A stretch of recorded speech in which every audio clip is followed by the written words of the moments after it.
Stella Craig loves to giggle, dance to a Taylor Swift song, and play just like any other child her age. The difference is, since birth, she's had more trials and tribulations than any 8-year-old should have to endure. At 6 weeks, we noticed that there was definitely something wrong.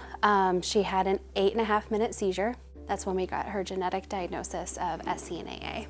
SCN8A, also known as the cute syndrome, is a severe epilepsy disorder caused by a spontaneous genetic mutation and is extremely rare. According to the National Institutes of Health, there are less than 1,000 identified cases worldwide.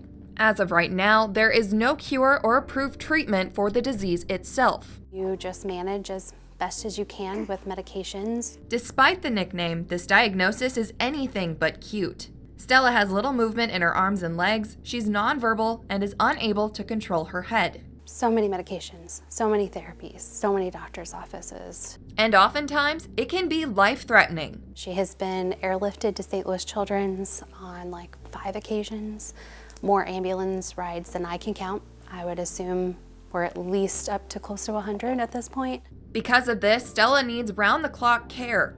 The family even needs a night nurse, so Casey and her husband can get some sleep. She could have a seizure in the middle of the night and not survive it. Despite all the challenges life has thrown her way, Stella never loses her spirit.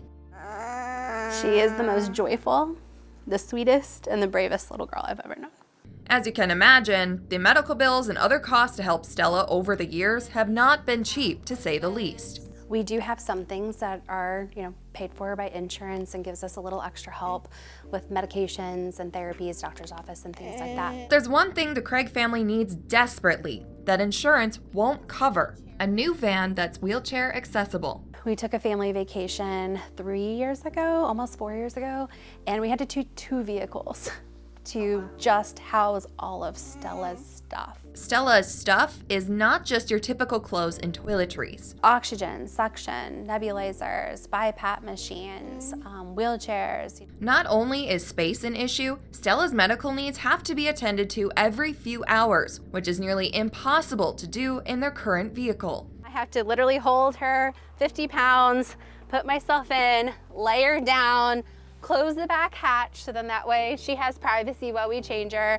and then have someone open it from the back because I can't open it from in here, and then lift her up, which is not the best for my back, and then lift her back up out of here.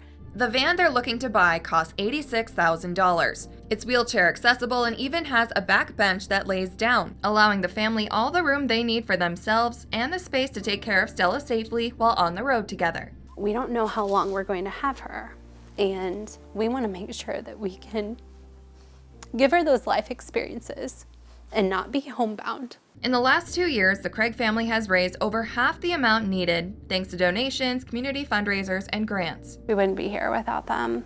One of Casey's close friends and well-known reporter in St. Louis, Paige Halsey, recently wrote a book called A Bad Day Fishing. Knowing Stella has had some bad days herself, Paige sent her a copy and is donating a portion of the book sales towards helping the Craig family buy the van. They do have some tough days, but when Stella giggles or they have a sweet moment or she smiles, I know that just fills Casey's heart. And as a friend, it makes me so happy too.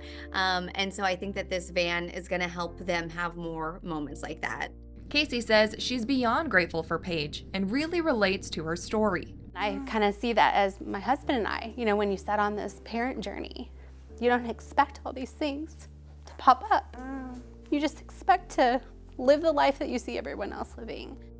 You can either let it affect you and essentially paralyze you, or you can keep going. With about $25,000 left to go, the Craigs believe they'll soon reach their goal, especially with the support of a community like theirs, which for Casey means more than any dollar amount ever could. Often in this life you don't feel seen, or if you are seen, it's not for the right reasons. To have these people be behind us just makes us feel seen. People who have so much love for this sweet little girl who has a lot of life left to live.